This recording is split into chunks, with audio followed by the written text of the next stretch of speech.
Gordon Childe, O que aconteceu na história? Capítulo 6. A primitiva civilização da Idade do Bronze no Egito e Índia. No Vale do Nilo, a revolução urbana, cujo processo acompanhamos na Mesopotâmia, só pode ser estudada depois de sua culminância. Esta coincidiu com a união de todo o Egito sob o domínio absoluto de um rei soberano, que era também um deus. Acontecimento comparável à unificação realizada por Sargão na Mesopotâmia, mas anterior a esta em mais de 5 séculos. As etapas preparatórias só podem ser precariamente deduzidas das lendas posteriores e de indícios indiretos do registro arqueológico. Unicamente o vasto e pantanoso delta oferecia o incentivo e a recompensa que haviam criado as condições de aparecimento do ambiente artificial das cidades sumerianas. Mas do ponto de vista arqueológico, a reação do homem não é conhecida diretamente. Os primeiros povoados estão profundamente enterrados nos sedimentos do Nilo, sob povoações modernas e campos cultivados. Os testemunhos indiretos são provenientes do Alto Egito. Ao sul do Cairo, o estreito vale que cruza a planura árida e deserta tem certa semelhança, real apesar de remota, com a Suméria. Estava ocupado também por uma cadeia de pântanos cobertos por um matagal de papiros que abrigava aves aquáticas, animais de caça e perigosos hipopótamos. Através dos pântanos, o Nilo proporcionava uma via perfeita para o transporte.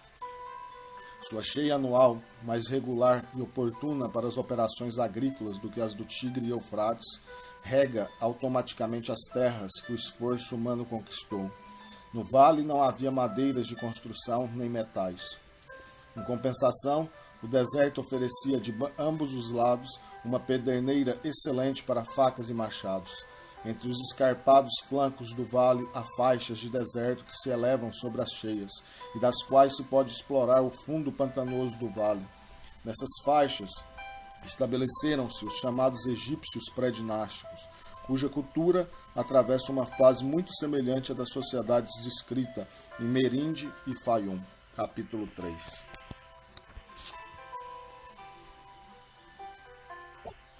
No vale, esses povoados, combinando um ataque decidido aos pântanos e animais ferozes, conseguiram criar um ambiente artificial no qual prosperaram e se multiplicaram.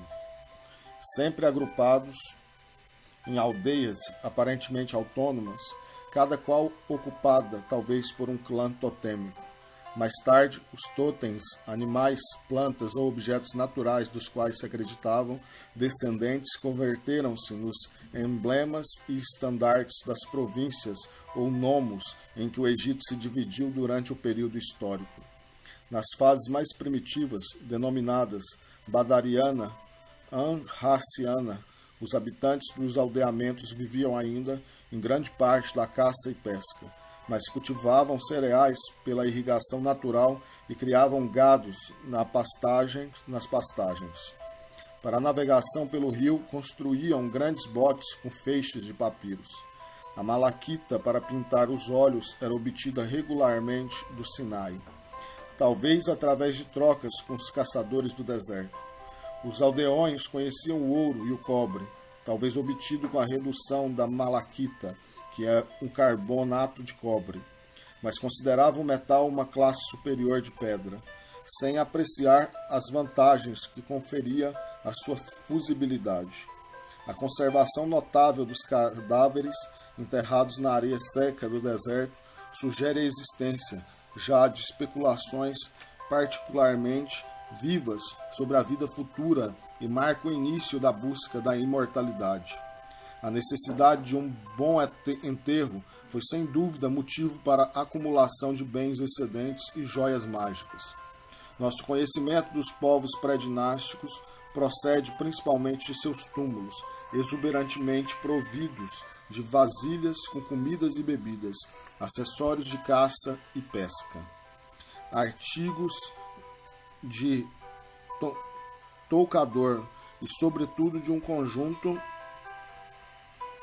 quase cerimonial de palhetas de ardósia, esponjas e bolsinhas decoradas para a pintura dos olhos. Em seguida, na fase gerziana, decaiu a importância da caça. Os aldeões se dedicaram à lavoura e à pesca. Os implementos e armas de cobre fundido e os novos materiais importados, muitos como lápis lazuli, de origem asiática, começaram a chegar ao Alto Egito. As povoações do sul foram visitadas por navios que içavam estandartes que, na época histórica, pertenciam às províncias do delta e da costa mediterrânea. Esses navios aparecem pintados em vasos dos túmulos gerzianos, talvez fabricados no norte. Os novos materiais denotam com certeza o afluxo de novas ideias. Surgem novas técnicas, descobre-se a química, a vitrificação, produz-se a faiança. As substâncias asiáticas e os produtos do delta encontrados no Alto Egito mostram talvez uma infiltração semita e também o domínio político do delta sobre o vale, do baixo sobre o Alto Egito. Lendas posteriores falam da conquista do sul pelos adeptos de Oro, oriundos do norte, e da formação consecutiva de dois reinos, Alto e Baixo Egito, respectivamente. Mas o registro arqueológico não atesta a existência de reis ou artesãos especializados, nem o uso da escrita. Finalmente, na fase semainiana, barcos a velas do tipo que se acredita originário do Golfo Pérsico, capítulo 4, chegaram ao Alto Egito. Há desenhos deles nas paredes rochosas dos vales secos entre o Nilo e o Mar Vermelho, e num túmulo da cidade do Falcão, Hieracómpolis, no período histórico, uma cidade do Nomo do Falcão, e presumivelmente capital do clã do Falcão. Nas paredes dos túmulos, há cenas de luta entre eles e os barcos locais de papiro. A mesma cena de uma batalha naval está talhada no cabo de uma faca de marfim encontrada em Jedel el-Arak, significativamente próximo do extremo, junto do Nilo, de uma rota transversal do deserto em direção ao Mar Vermelho.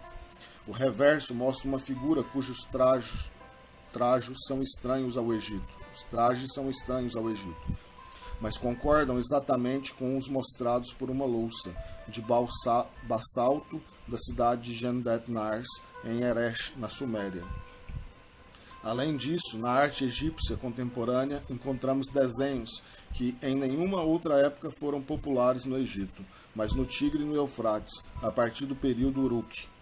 Embora as ideias sumerianas influíssem sem dúvida no Alto Egito, a barbárie nilótica estava sendo fecundada pelo contato com a civilização mesopotâmica.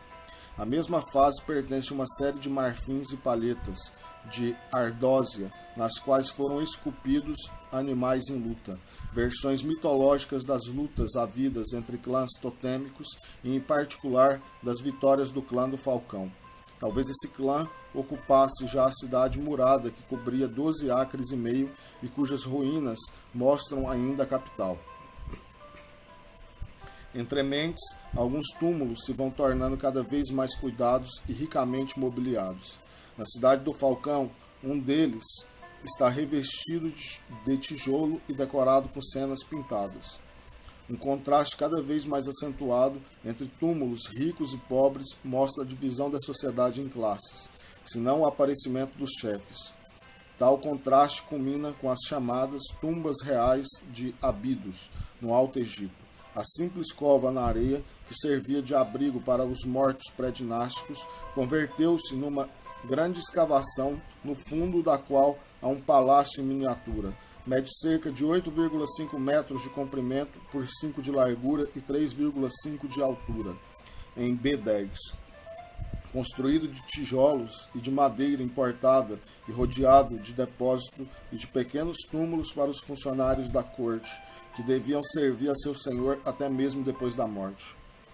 As tumbas reais estão abarrotadas de vasos cheios, cereais, frutas e licores, magníficos jarros de pedras e metais preciosos, ornamentos de ouro, turquesa, lápis lazuli e outras gemas, armas e artigos de toucador de cobre.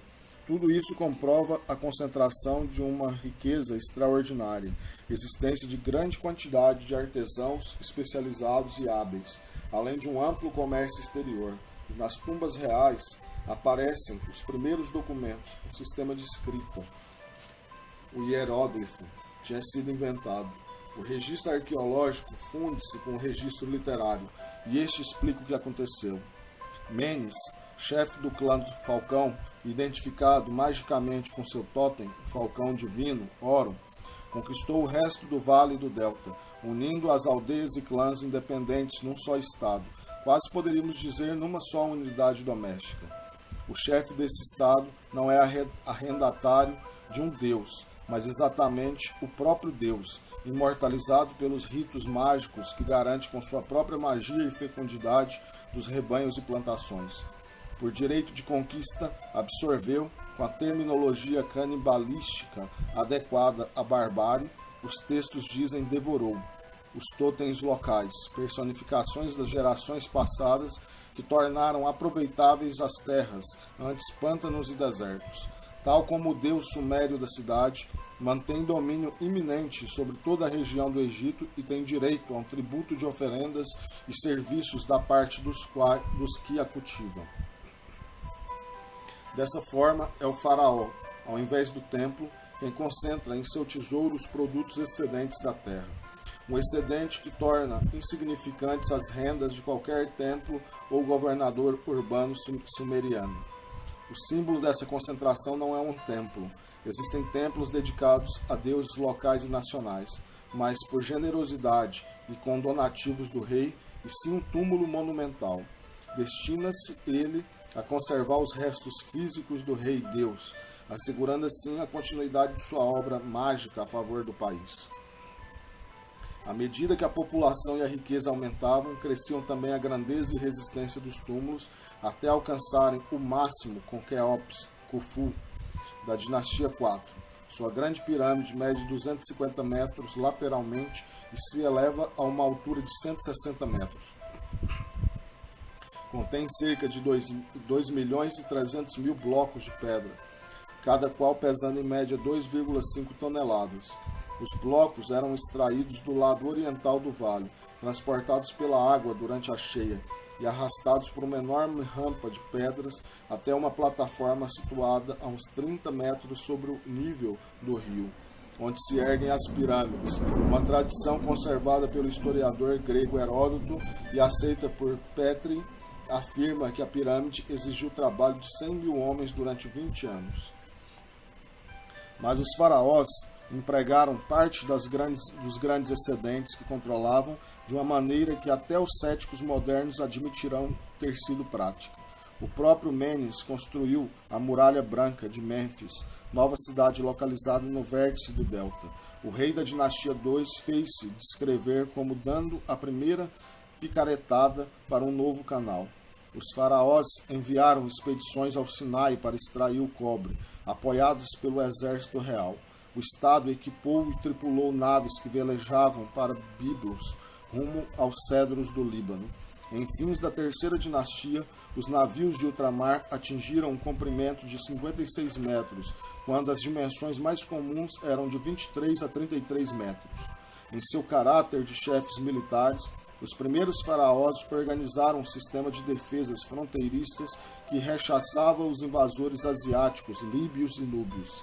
Finalmente, consolidaram a paz interna, reprimindo as prejudiciais contendas entre as aldeias vizinhas que infestaram o Vale do Nilo, sempre que o governo central se mostrou fraco. Um corpo de funcionários designados pelo verdadeiro Deus executava as funções dos servidores autonomeados da deidade sumeriana, sendo uma corporação perpétua ocupada em receber e administrar as rendas enormes do Egito. Necessitou também de uma escrita que registrasse as receitas e despesas. No Egito, como na Suméria, foram atribuídos aos desenhos significados convencionais, e na escrita hieroglífica, os caracteres conservaram sua forma pictográfica durante mais de 3.000 anos. Os primeiros hieróglifos são desenhos melhores do que os ideogramas sumerianos da fase Uruk, embora não mostrem menor variabilidade. Entretanto, representam apenas o começo da escrita egípcia, pois desde o início coexistem com formas cursivas simplificadas, precursoras da escrita hierática, que em todas as épocas históricas foi usada simultaneamente com a hieroglífica, sem substituí-la nunca. Nas tumbas reais, os signos cursivos estão escritos com tinta sobre cerâmica ou madeira, posteriormente sobre o papiro.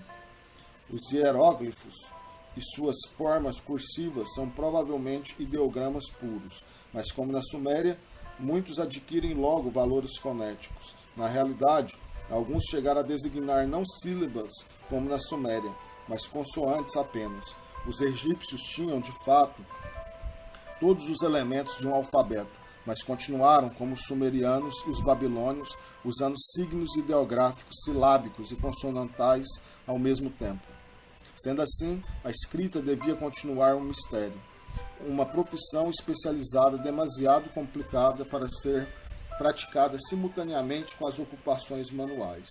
Os iniciados, os escribas, formavam uma classe à parte, a única que tinha acesso à cobiçada carreira de funcionários do governo ou administrador de uma grande propriedade. Mas os escribas não chegaram a formar uma casta, pois o tesouro mantinha escolas para o recrutamento de funcionários, e a literatura posterior parece indicar que o jovem podia escolher entre ir para a escola, dedicar-se ao aprendizado de um ofício ou ao trabalho agrícola. Embora os princípios da escrita egípcia sejam essencialmente os mesmos observados pelos sumérios, as formas pictográficas são, entretanto, completamente diferentes nas duas zonas.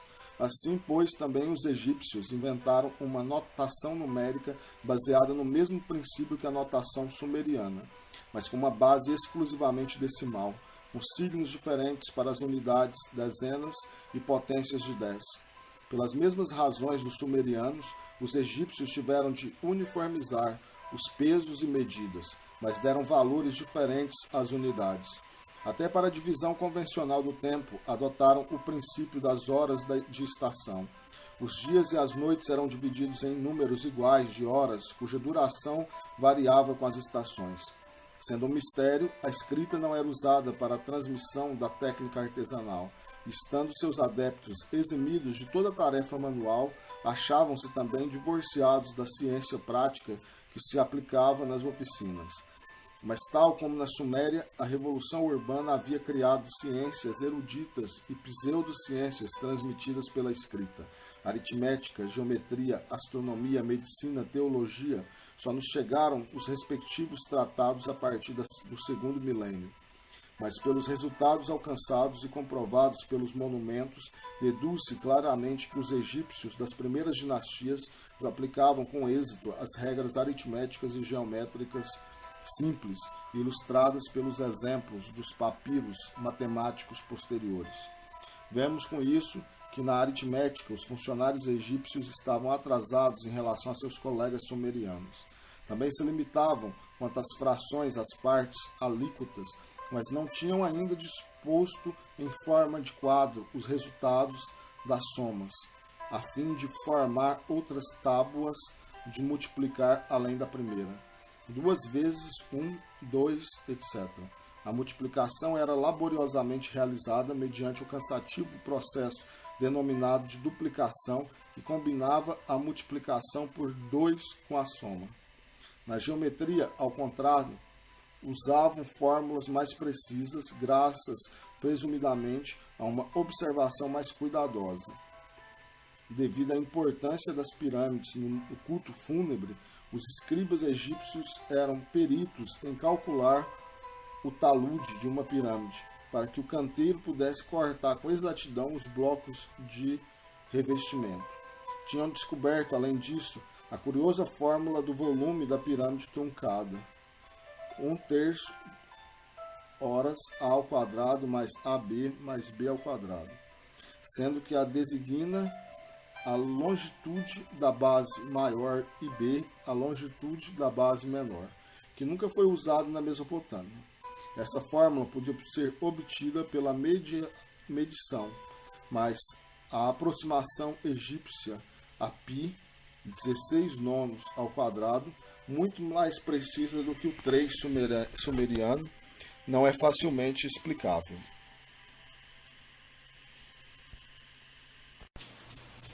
A maior realização da ciência egípcia inspirada sem dúvida pelas condições da revolução urbana do Vale do Nilo, foi a criação de um calendário solar precursor imediato nosso. Os funcionários do faraó, desde os dias dos primeiros reis, mediam e registravam cada ano a altura da cheia do Nilo, da qual dependia a colheita e, em consequência, a fixação dos impostos. Comparando esses registros, verificaram que em 50 anos ou mais, o intervalo médio entre as cheias é uma tolerância de um dia de 365 dias. Estabelecer assim um calendário oficial que durante um século ou mais deve ter realmente ajudado a agricultura egípcia, indicando aos camponeses a data em que deviam iniciar as operações agrícolas. No Egito, todo o ciclo agrícola é baseado na cheia. Quando o efeito acumulado do erro de 6 horas produziu uma discrepância evidente entre o ano do calendário e os fenômenos naturais, era muito tarde ou muito cedo para reformá-los. Mas na terceira dinastia, a observação mostrou que o levante helíaco de Sírio, na latitude do Cairo, era o anúncio da cheia. A burocracia utilizou o ano sideral baseado nessa observação para corrigir o imperfeito calendário oficial e determinar a época em que deveriam iniciar os trabalhos do campo. Assim, cerca do ano 3000 a.C., uma revolução econômica não só proporcionou aos artesãos egípcios meios de subsistência e matérias-primas, como provocou o aparecimento da escrita, da ciência erudita e de um Estado. Mas a organização social e econômica dada ao Egito por Menes e seus sucessores, como agentes da revolução, era centralizada e totalitária, como a homogeneidade de uma terra banhada por um único rio e isolada pelos desertos. Pelo menos teoricamente, toda a terra pertencia ao faraó, e o excedente produzido era concentrado nos celeiros reais no tesouro. Na prática, uma parte substancial da terra era atribuída à nobreza, formada pelos ministros de Estado e governadores de distritos territoriais, nomarcas. No princípio, pelo menos estes eram nomeados pelo faraó, de quem dependiam para continuar no cargo. Na verdade, deviam ao rei, literalmente, suas almas imortais, pois não havia ele devorado ou digerido as almas totens dos clãs. Adquirida a imortalidade com sua magia, o rei podia, graciosamente, outorgar almas e imortalidade a seus funcionários favoritos, concedendo-lhes individualmente, como proclamam seus epitáfios, o direito de edificar as monumentais tumbas para sua vida futura e os meios de construí-las e adorná-las. Na prática, os ministros e governantes eram escolhidos dentro de um círculo limitado, talvez entre os filhos do rei, os companheiros dos primeiros conquistadores e as famílias dos chefes locais que oportunamente se haviam submetido. Gozavam do usufruto e dos benefícios de propriedades rurais ou de províncias inteiras, organizadas com casas completas, miniaturas da casa real de que faziam parte. Mais tarde, essas propriedades chegaram a ser herdadas pelos filhos dos concessionários, e finalmente foi possível dispor delas como bens testamentários. Depois da Era das Pirâmides, o cargo de governador também passou a ser hereditário. Os governadores tratavam suas províncias como propriedades ou principados, embora devessem tributos e serviços ao faraó. Até mesmo os deuses locais e nacionais dependiam quanto aos templos e oferendas do rei, que era também um deus. Teoricamente, só ele adorava os deuses em nome de toda a nação. Na prática, designava sacerdotes que apresentavam as oferendas pela vida, prosperidade e riqueza do faraó. Também esses cargos podem ter sido desempenhados pelos descendentes das corporações sacerdotais locais ou sociedades secretas, que tinham servido aos totens dos clãs pré-dinásticos. Também podiam tornar-se hereditários. Doações permanentes de terra eram consagradas ao serviço dos templos e à manutenção de seus sacerdotes. Assim, desde a primeira dinastia, partes do domínio real foram dedicadas aos reis mortos, cujos túmulos eram combinados com templos mortuários, e para a manutenção dos sacerdotes. Posteriormente, as tumbas dos nobres foram custeadas de modo semelhante, a princípio pelo rei, mais tarde por seus futuros ocupantes. Assim, pois, os sacerdotes e escribas começaram como funcionários do Estado totalitário, membros da casa do faraó, mantido pelas rendas reais. Com o tempo, os primeiros obtiveram casas próprias e os funcionários podiam optar entre as casas dos nobres e os templos. Aos artesãos, especialistas e trabalhadores industriais colocados na grande casa do faraó, garantiram-se os meios de subsistência provenientes do excedente reunido de celeiros reais e o equipamento de metal e matérias-primas da provisão do rei. Na era das pirâmides, encontramos ferreiros, carpinteiros, joalheiros, construtores navais, ceramistas e outros artesãos vinculados permanentemente também aos estabelecimentos mortuários e às propriedades dos nobres, que constituíam, em grande parte, unidades econômicas completas, tendentes à autossuficiência, no que concerne aos produtos industriais e alimentícios. É de supor que os artesãos desfrutassem uma reduzida liberdade econômica. Na verdade, eles, como os agricultores, provavelmente mudavam de dono da propriedade na qual trabalhavam. Os ofícios exercidos eram os mesmos que na Mesopotâmia, mas seus produtos individuais diferiam muito. Até as ferramentas egípcias de cobre mais simples se distinguem facilmente das sumerianas. A roda de cerâmica só foi adotada durante a terceira dinastia, de forma menos eficiente que entre os asiáticos. O bronze de estanho parece não ser conhecido. Nas indústrias têxteis usava-se o linho, mas não a lã. Os materiais estrangeiros necessários, cobre do Sinai, ouro da Núbia, marfim, perfumes, especiarias da Arábia ou Somália, lápis lazuli e outras gemas mágicas da Ásia, eram conseguidos principalmente pelas expedições advindas pelo Estado. Expedições enviadas pelo Estado, integradas por servidores reais e dirigidas por funcionários do governo. Em consequência, o campo de ação para os mercadores era muito menor no Egito que na Mesopotâmia. Dentro das casas reinava uma economia natural. As pinturas dos túmulos ilustram cenas de mercados nas quais um pote é trocado por peixes, um molho de cebola por um abano, uma caixa de madeira por uma jarra de unguento. Não obstante, os metais, ouro e cobre, eram socialmente aceitos como padrões de valor. Em certas transações, os anéis serviam de moeda corrente. As grandes massas camponesas, agricultores e pescadores, que proporcionavam os alimentos para a própria manutenção e a de toda a economia, e colhiam matérias-primas para a indústria, couros, fibras, papiros, multiplicaram-se excessivamente. A união do Egito havia posto fim às funestas lutas entre cidades. A polícia de fronteira do faraó protegia o agricultor das depredações dos nômades invasores. As obras públicas haviam ampliado a superfície de terra cultivável. O calendário permitiu que os trabalhos rurais fossem planejados racionalmente. O cereal excedente era armazenado nos celeiros reais e podia proporcionar alívio em épocas de fome. Por outro lado, essas reservas haviam sido reunidas pela força. Pouco restava aos seus produtores para a aquisição de artigos industriais, exceto quando empregados do rei ou de um nobre. Eles não podiam ter ferramentas de metais, utilizando um equipamento neolítico composto de enxadas de pedra e arados de madeira. Os camponeses eram oferecidos, utilizados e mais tarde legados por testamento, dispondo-se deles juntamente com as terras que cultivavam, como se fossem parte do gado que nelas vivia. Estavam sujeitos ao trabalho obrigatório, abriam canais, rebocavam embarcações rio acima, extraíam e transportavam pedras, construíam pirâmides e executavam outras tarefas semelhantes.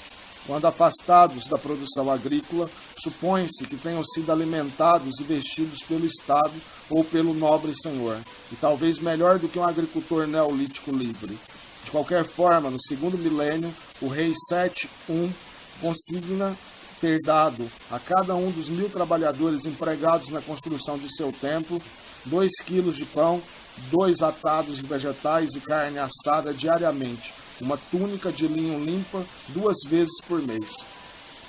Sob esse regime, a enorme riqueza produzida pela nova economia no Egito concentrou-se muito mais do que na Mesopotâmia. A indústria teve limites mais estreitos. O comércio de exportação absorveu relativamente poucos produtos industriais, porque as importações eram consideradas como tributos, sem pagamentos ou pagas em ouro ou provisões. O mercado interno para os produtos industriais e artesanais limitou-se ao Estado e à nobreza dele dependente, para os quais os preparativos relacionados com a vida futura constituíam o objeto principal da acumulação e inversão de bens. Uma proporção considerável do excedente reunido foi enterrada nas tumbas, para sofrimento dos ladrões científicos do século XX. Uma florescente indústria de roubo de túmulos recolocou rapidamente em circulação grande parte do tesouro enterrado. Com o tempo, a avareza dos nobres e funcionários desviou para o uso mundano o produto das propriedades mortuárias destinadas a alimentar e alegrar os cadáveres nos seus túmulos. O Egito Antigo, escreveu Keynes ironicamente, é 2 vezes afortunado, e sem dúvida devia sua riqueza fabulosa talvez ao fato de possuir 2 atividades, a saber, a construção de pirâmides e a procura de metais preciosos, cujos frutos, já que não podiam servir às necessidades dos homens como objeto de consumo, não foram desperdiçados com a superprodução. 2 pirâmides, 2 túmulos são 2 vezes melhores do que um.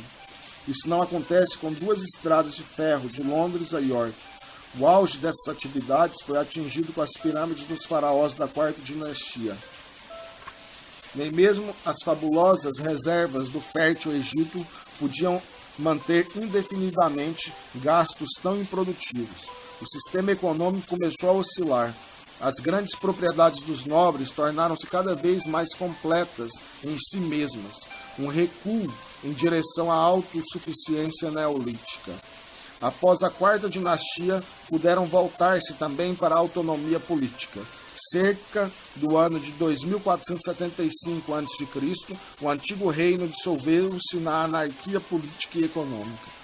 Antes do ano 2500 a.C., uma terceira civilização da Idade do Bronze surgira na Índia, simbolizada por cidades propulsoras, indústrias altamente especializadas, um comércio de grande alcance e uma escrita pictográfica. Nas planícies regadas pelas cheias do Indo e seus 5 tributários, o Punjab, povos de origem mista e de diversos tipos raciais, se haviam mesclado, criando ilhas artificiais de cultura numa selva deserta. O ambiente natural diferia do mesopotâmico e do egípcio, pela sua maior extensão, pelo regime de cheia, pela vegetação de árvores feias e inúteis e pelos animais abrigados por essas árvores. Coincidia na baixa precipitação pluvial e na falta de madeira de construção, boa pedra e metal. O Indo e seus tributários constituíam estradas móveis para o transporte de mercadorias pesadas através de grandes distâncias. Os alimentos para a manutenção de uma grande população urbana podiam ser obtidos numa ampla zona.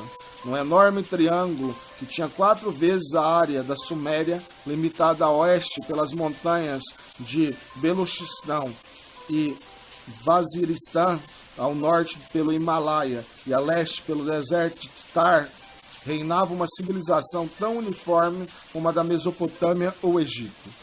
Os restos físicos do mundo artificial em que floresceu são igualmente imponentes. As cidades, tão grandes como as da Suméria, são construídas quase que totalmente de tijolos cozidos, cujo preparo deve ter consumido quantidades formidáveis de combustível, reunidas com grande trabalho, presumivelmente proporcionado pelas feias árvores que desfiguravam o deserto. As ruínas de Mohenjo-Daro, em Sindh, ocupam pelo menos 1 milha quadrada. Em Harappa, 400 milhas ao norte, a superfície murada, perceptível em 1853, tinha um perímetro de 2,5 milhas, mas anteriormente os edifícios estendiam-se mais além. Os tijolos de suas ruínas proporcionam lastro para 160 quilômetros de estrada de ferro e material para a moderna cidade de 5.000 habitantes. Mesmo assim, as ruínas ainda são impressionantes. As cidades foram devastadas por periódicas enchentes de grandes proporções, após as quais os andares inferiores das casas ficavam cheios de escombros, de tal forma que bairros inteiros de determinadas cidades estão atualmente sobre uma plataforma artificial de uns 6,5 metros de altura. Podemos, por isso, supor que ali existiam populações pelo menos tão grandes como as da Mesopotâmia contemporânea, mantidas com excedente produzido pelos camponeses que cultivavam os mesmos cereais e criavam os mesmos animais que seus colegas sumérios. Mas talvez plantassem também arroz e, sem dúvida, criavam zebus, aves domésticas, provavelmente elefantes. Aparentemente, porém, não tinham asnos nem camelos. A mesma variedade de ofícios que existia na Mesopotâmia é atestada pelo registro arqueológico. E, frequentemente, os processos são, em ambos os países, idênticos. Os ceramistas, por exemplo, usavam, como ainda hoje, a mesma roda giratória rápida, e os ferreiros faziam a liga do cobre com estanho para obter o bronze. Por outro lado, os artigos dos artesãos são muito diferentes. Até as mais simples ferramentas de metal feitas na Índia, machados, serras, adagas e pontas de lança, distinguem-se à primeira vista dos produtos sumérios ou egípcios. Os tecelões trabalhavam o algodão, mas não a lã ou o linho. A química do vidro era conhecida. Os vasos e ornamentos eram executados em faiança, e até as vasilhas de cerâmica eram por vezes vitrificadas. Carro de rodas sólidas, tais como os usados em Sindh, atualmente bem como barcos, eram utilizados para o transporte dos produtos para as cidades. As matérias-primas para a indústria tinham que ser importadas de muito distante. O cedro era obtido no Himalaia, o cobre em Rajputana e talvez Beluchistão, as conchas no sul da Índia, o estanho, o ouro e diversas pedras preciosas, inclusive o lápis lazuli, escasso porém, eram trazidos de regiões completamente estranhas à Índia. O abastecimento regular desses produtos só foi possível graças à extensão do comércio. Na verdade, como observamos linhas atrás, no capítulo 5, os produtos das cidades do Indo chegaram até os mercados do Tigre e Eufrates. Reciprocamente, novidades artísticas, jogos de toucador da Mesopotâmia e um selo cilíndrico foram imitados no Indo. O intercâmbio não se limitava às matérias-primas e artigos de luxo. Aos víveres de Mohenjo-Daro, por exemplo, somou-se o pescado regularmente importado da costa do Mar da Arábia. Postos de vendedores de água e outros varejistas foram encontrados entre as ruínas de várias cidades, dando a impressão de um moderno bazar indiano e sugerindo a existência de um intercâmbio de mercadorias pelas transações em pequena escala, tal como hoje ocorre. O posto do aguadeiro em Mohenjo-Daro tinha um piso coberto com fragmentos de copos de argila toscos. É quase evidente que estes se produziam em tal escala que cada cliente do posto, depois de beber, quebrava seu copo, tal como se faz ainda na Índia ou com recipientes de papel machê, nos trens e restaurantes dos Estados Unidos.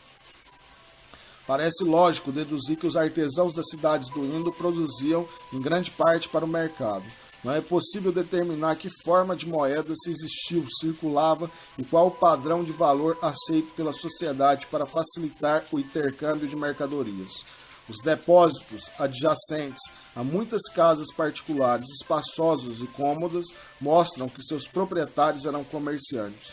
O número e dimensões de tais casas indicam uma comunidade mercantil forte e próspera.